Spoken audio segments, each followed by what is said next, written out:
Hello, I'm Graham McCartney. I'm the co-founder of the charity Jonathan's Voice. I'm really grateful to be talking to you today on the invitation of SEPA. I'm hoping that you've already heard about us, maybe through our recently produced booklet, maybe through some talks that I've given either at an IP inclusive event or at your company, or maybe you've even visited our website. However, I wanted to say a little bit today about how we came to be founded. We are a mental health charity that's been formed fairly recently. We were founded in 2017. And what we're aiming to do is to promote a culture of positive mental health and well-being, especially in your profession, the intellectual property profession.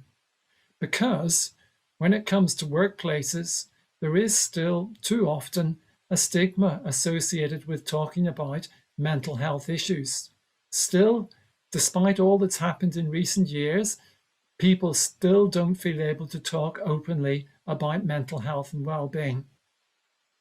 So I wanted to share with you briefly why myself and my wife and other members of our family founded the charity Jonathan's Voice.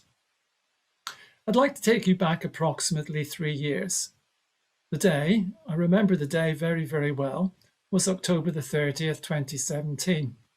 In many ways, a typical autumn day.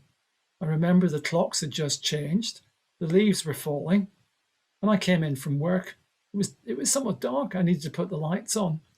My mobile phone rang. I recognized the number straight away, so expected nothing unusual. But that day, my life and my family's was turned upside down by the tragic news that our 35-year-old son, Jonathan, had died by suicide. Immediately we had questions. How could this be? Jonathan was a respected and a successful patent attorney. He had graduated from university in 2005, gone into the intellectual property profession, and become a qualified UK and European attorney in 2009, winning along the way awards from SEPA for his examination performance. He'd rapidly gained experience in the Leeds office of the company he worked for and was then transferred to Bristol, where he became a leading member of their engineering team, eventually becoming the head of their engineering team and a senior leader in the company, with small and large clients, some very large international clients such as Mars and Nike. He'd always seemed energetic, full of life. In fact, he had returned from 2 trips to the USA in the month of October. So how could this have come about? We struggled to understand. But in the days and weeks that followed, we heard so much more about Jonathan from his work colleagues, from his friends, and also from his clients. And we learned that not only was he a highly regarded professional, but he was also someone who genuinely cared about all of those he worked with. His suicide, as we learned to talk about it, was an out-of-the-blue event, sadly, like so many male suicides. And of course, we came to learn that males dying by suicide is a major cause of death for those under 45. The statistics are horrifying. Every day in the UK, every week in the UK, some 84 men take their own lives. So we wanted to try and make a difference, to change things in some way.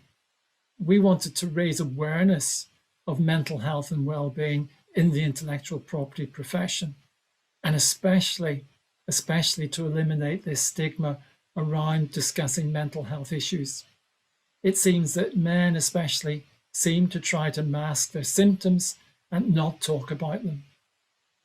So it was from this tragic event that we founded some 3 years ago the charity Jonathan's Voice, with the strapline, speaking out for mental health.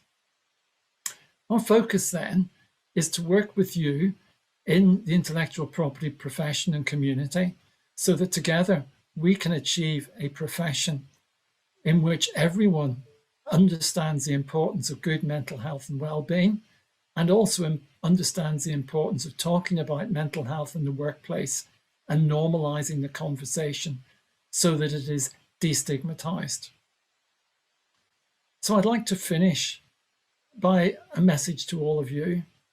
First of all, most importantly, don't ignore your own mental health. Look after your mental health. Secondly, do look out for the well-being of your colleagues. Take time to have that conversation with them. And finally, please take every opportunity to speak openly about mental health issues. Break the stigma. Thank you very much for listening to me.